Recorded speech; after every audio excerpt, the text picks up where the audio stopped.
السلام علیکم ورحمۃ اللہ وبرکاتہ نحمد صلی اللہ رسول الکریم اما بعد۔ آواز میری کچھ ٹھیک نہیں تھی، اس لیے میری ویڈیوز آ نہیں رہی تھی۔ آج تھوڑی آواز ٹھیک ہے تو میں نے سوچا آج ویڈیو اپلوڈ کروں۔ آج کی ویڈیو میں امانت کے اوپر ہی بناؤں گی۔ خرید و فروخت میں عموماً آدمی یہ کوشش کرتا ہے کہ میرا عیبی مال پہلے فروخت ہو جائے، اور جہاں تک اس کی بس میں ہوتا ہے عیب چھپا کر بیچنے کی کوشش کرتا ہے۔ تو آج اسی ٹاپک پر بات کروں گی میں اپنی ویڈیو میں، اور آپ کے ساتھ چند باتیں شیئر کروں گی۔ اسی طرح اگر گراہک یہ کوشش کرتا ہے کہ اپنا کھوٹا سکہ اور پھٹا ہوا یا جعلی نوٹ دکاندار کو کسی طرح چپکا دے اور دکاندار نہ جان پائے، یہ دونوں صورتیں ناجائز ہیں۔ اس میں دھوکہ دینا اور دھوکہ اسلام میں جائز نہیں ہے۔ میرے ساتھ آج ہی یہ ہوا ہے۔ ایک بھاجی والے نے مجھے 100 کا نوٹ دیا، وہ بھی پورا پھٹا ہوا اور چپکا ہوا تھا اس پہ ٹیپ۔ خیر، اس چیز پر بات نہیں کرتے ہیں۔ جانور کے ویپاری عموماً جب دودھارے جانوروں کو مارکیٹ میں لاتے ہیں تو ایک دن پہلے سے اس کو دھونا چھوڑ دیتے ہیں۔ اس طرح کرنے سے کئی وقتوں کا دودھ اس کے تھن میں جمع ہو جاتا ہے اور تھن خوب بڑھ جاتا ہے۔ اب گراہک اس کا تھن دیکھ کر سمجھتا ہے کہ جانور بہت دودھارا ہے، اس کو دھوکہ ہو جاتا ہے اور دام چڑھا کر جانور خرید لیتا ہے۔ جب گھر لے جا کر دوسرے دن دھوتا ہے تو مطلوبہ دودھ نہیں ہو پاتا۔ عربی میں ایسے جانور کو مسرات کہتے ہیں، یعنی وہ جانور جس کا دودھ تھن میں روک دیا گیا ہو۔ ایسا جانور اگر کسی نے خرید لیا تو بے نافذ نہیں ہوگی۔ اگر وہ چاہے تو جانور واپس کر سکتا ہے اور بائع کو واپس لینا پڑے گا، اس لیے کہ اس نے دھوکہ دیا ہے، اور دھوکہ اسلام میں جائز نہیں ہے۔ البتہ مشتری جب جانور واپس کرنے آئے تو 1 سا کھجور بھی ساتھ لائے اور جانور کے ساتھ 1 سا کھجور بھی بائع کو دے۔ نبی کریم صلی اللہ علیہ وسلم کا یہی حکم ہے، اس لیے 1 ہی سا کھجور دے گا۔ جانور چاہے بھیڑ اور بکری ہو یا بھینس اور اونٹنی ہو، سب کا ایک حکم ہے، اور دفع نزاع مصلحت کا یہی تقاضا ہے۔ امام بخاری رحمۃ اللہ علیہ نے اپنی صحیح میں ایک واقعہ نقل فرمایا ہے، اور وہ میں آج آپ کے ساتھ شیئر کرنے والی ہوں اپنی ویڈیو میں۔ وہ واقعہ یہ ہے کہ عبداللہ بن عمر رضی اللہ عنہ نے ایک مرتبہ کچھ اونٹ خریدے جو عیبی تھے۔ اونٹ کو پیاس کی ایک بیماری تھی۔ یہ بیماری جس اونٹ کو ہو جائے گی وہ پانی پر پانی پیتا رہے گا، لیکن اس کی پیاس نہیں جائے گی۔ اور اونٹوں کی یہ بیماری متعدی ہوتی ہے، یعنی اگر ایک اونٹ کو ہوئی تو ریوڑ کے دوسرے اونٹوں کو بھی ہو سکتی ہے۔ ایسے اونٹوں کو عربی میں ہیم کہتے ہیں۔ عبداللہ بن عمر رضی اللہ عنہ نے جن اونٹوں کو خریدا تھا ان کی تجارت میں 2 آدمی شریک تھے۔ جسے عبداللہ بن عمر رضی اللہ عنہ نے خریدا تھا وہ آپ کو پہچانتا نہیں تھا، اس نے اونٹ بیچ دیا اور بیماری نہیں بتائی۔ جب اس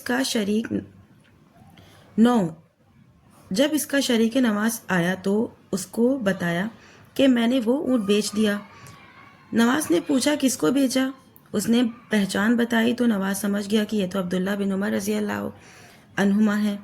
وہ بھاگا ہوا عبداللہ بن عمر کے پاس آیا اور معذرت کرنے لگا، عیب بغیر بتائے کسی کو نہیں بیچنا چاہیے تھا، مگر میرے شریک نے بغیر بتائے آپ کو بیچ دیا۔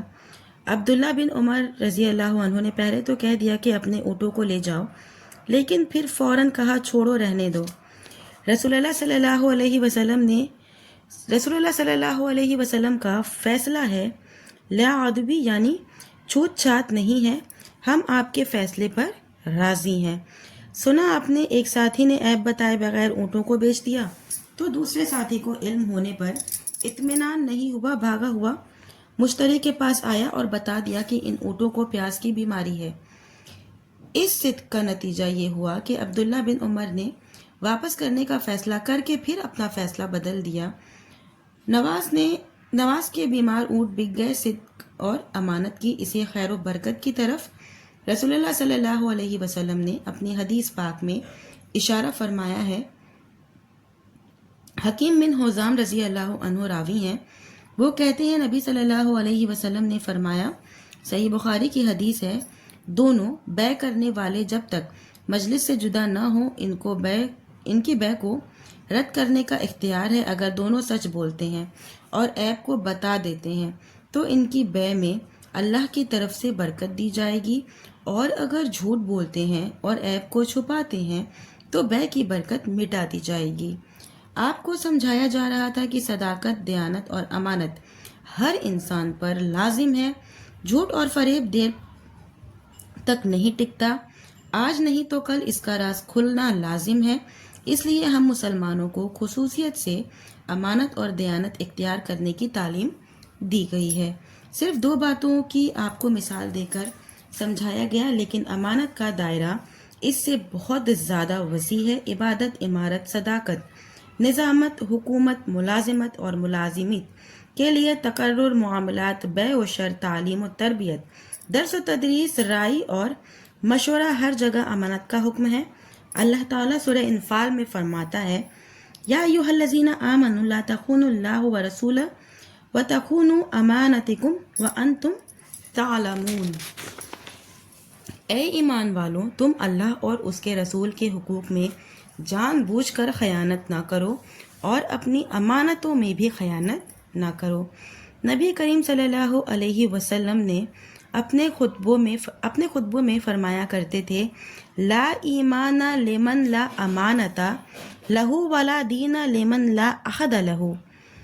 یہ حسن البیان کی تفسیر میں ہے، اس کا ایمان نہیں جس کے اندر امانت کی پاسداری نہیں، اور اس کا دین نہیں جس کے اندر عہد کی پابندی کا احساس نہیں۔ تو آج کی میری ویڈیو یہیں ختم ہوتی ہے امانت کے اوپر۔ انشاءاللہ امید کرتی ہوں آپ کو ویڈیو پسند آئی ہوگی۔ اگر آپ کا کوئی بھی سوال ہے دین سے ریلیٹڈ، آپ مجھ سے پوچھ سکتے ہیں۔ آخر میں اللہ تعالیٰ سے دعا ہے کہ اللہ تعالیٰ ہم سب کو امانت کے ساتھ تمام حقوق کی ادائیگی کی توفیق بخشے اور ہر طرح کی خیانت سے محفوظ رکھے، آمین۔ نئے سال میں ہم شرکت کر چکے ہیں، نیا سال شروع ہو چکا ہے۔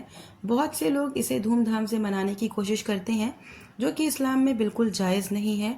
ہم سب کو نئے سال کی شروعات دعاؤں سے اور اپنی عبادت سے کرنی چاہیے۔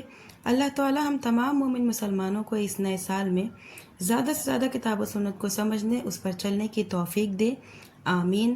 وآخر دعوانا ان الحمد للہ رب العالمین۔